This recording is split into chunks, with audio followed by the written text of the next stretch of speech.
This is my true story. And before I tell you what happened, I need you to tell me where you're watching from.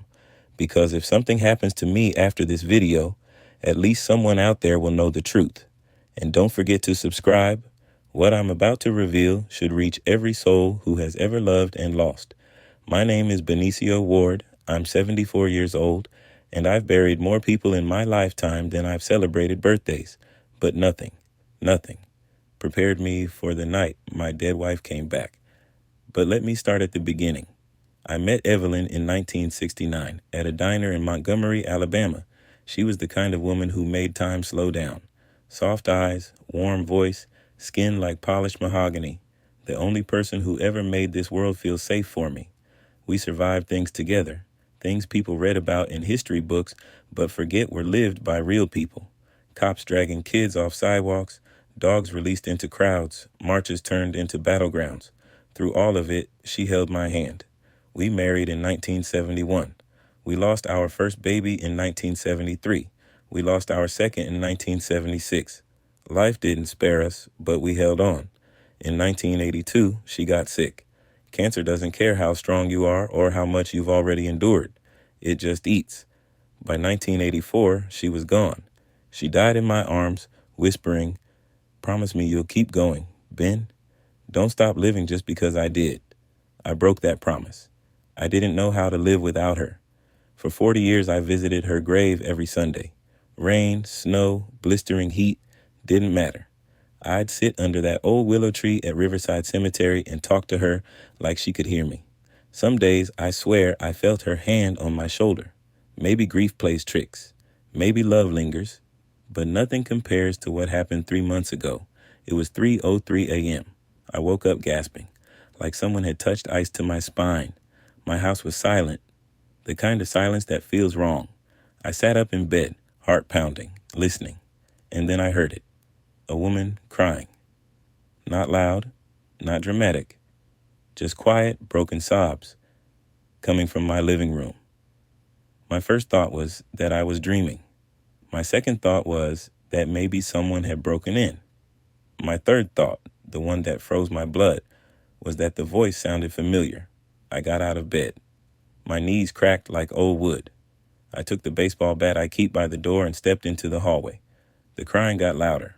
I flicked on the lamp in the living room, and that's when I saw her, a woman sitting on my couch, head down, hands covering her face, shoulders shaking with every sob, wearing the same blue dress Evelyn was buried in. My hands went numb. The bat fell to the floor. Evelyn, I whispered. She lifted her head. It was her, older than when she died, lines in her face that didn't exist before, hair streaked with gray. But the eyes, those were the same eyes I fell in love with in 1969. She looked at me like she'd been searching for me for decades. "Ben," she said, her voice trembling, "I don't know where I've been." My legs almost gave out. I sat beside her, or tried to. When I touched her hand, my fingers passed through it like mist. Cold, electric, real but not solid. A ghost, a hallucination, a dream? I didn't know. She looked around the room, confused, terrified. "The last thing I remember," she said, "was you holding my hand in the hospital." And then, nothing. Darkness. Cold. Voices that didn't speak words. Time moving like water. I was shaking so hard I couldn't breathe. She continued, "I tried to find you, Ben. I've been trying for so long, but something kept pulling me back. Something wrong." Her voice broke. "I'm not supposed to be here. Before I tell you what happened next, before I tell you where she led me, before I tell you the truth about what stands between the living and the dead, I want you to comment your country or city. This story needs witnesses. People need to hear this. And if my voice disappears someday, someone needs to remember what happened. Now, let me tell you the rest." She stood up from the couch, not walked, floated, as if gravity didn't know what to do with her. "Follow me," she said. I didn't ask questions. When you see the dead standing in your living room, you don't argue. She drifted toward the front door. I grabbed my coat, though I doubt cold would matter where she wanted to take me. Outside, the night felt wrong. Too still, too quiet. The streetlights flickered like dying fireflies. She led me to my old pickup truck.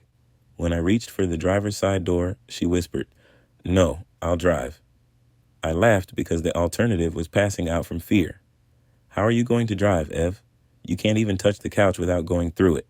She put her hand on the truck door, and it opened. Metal didn't pass through her. The door didn't resist. It was like the truck recognized her.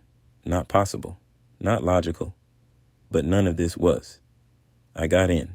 She slid into the passenger seat, her form flickering like candlelight in the wind. The engine started by itself. We didn't drive toward the cemetery. We didn't drive toward the hospital where she died. We drove to a place I'd never seen before. A road so dark my headlights seemed swallowed by it. Trees bending overhead like ribs closing around a heart. "Where are we going?" I asked. "To where I've been," she whispered. "To the place between." I swallowed. "The place between what?" She turned to look at me, her face half shadow, half light. "Between life and everything else." At this point, if you're still watching, if you're still here with me, hit the like button so this story reaches more people. This isn't entertainment. This is a warning. Now let me finish. The road ended at an abandoned church. Old wood, broken windows, cross snapped in half. But there was light inside, faint, pale, unnatural. Evelyn stepped out of the truck and floated toward the doors. "Ben, don't be afraid," she said. I followed her inside. The air was cold enough to freeze bone. Pews overturned, hymn books torn apart, dust everywhere. Except at the very front, where the altar should have been, there was a doorway made of light. Not sunlight, not lamplight. Something older. Something alive. Like a tear in reality. Evelyn turned to me. "Every soul walks through this doorway," she said. But I didn't. Something pulled me out. Something dragged me back here. Fear wrapped itself around my throat. She touched my face, the only time I felt her warm, real, solid. "For 40 years, she said, I tried to come home to you. But something held me on the other side, a place with no days, no nights, only waiting." The doorway pulsed, glowed, got brighter. She looked at it like someone staring at their final chance. "Ben, I have to go back." "No," I said. "I just got you back." Tears streamed down her face. "You never lost me, and you won't lose me now. But I can't stay in your world. Not like this. Not anymore." She stepped toward the doorway. I reached for her. Our fingers met. Warm again. Solid again. And then she whispered, "Live, Ben. Please live. Don't follow me yet." She walked through the doorway. The light swallowed her. The church went dark. And I was alone. I haven't been the same since that night. Sometimes I wake up and swear I feel her sitting on the edge of my bed. Sometimes I smell her perfume in the hallway. Sometimes I hear her humming the old jazz songs she loved. I don't know what the doorway was. I don't know why she came back. I don't know what held her between life and death. But I know this. Love is stronger than the grave. Love doesn't end. It waits. It reaches. It returns. And one day, when it's my time, I'll walk through that doorway too, and she'll be waiting. Until then, tell me where you're watching from, like the video. Subscribe, and share this story with someone who needs to believe that their loved ones are never truly gone, because what happened to me can happen to anyone, and someday it may happen to you.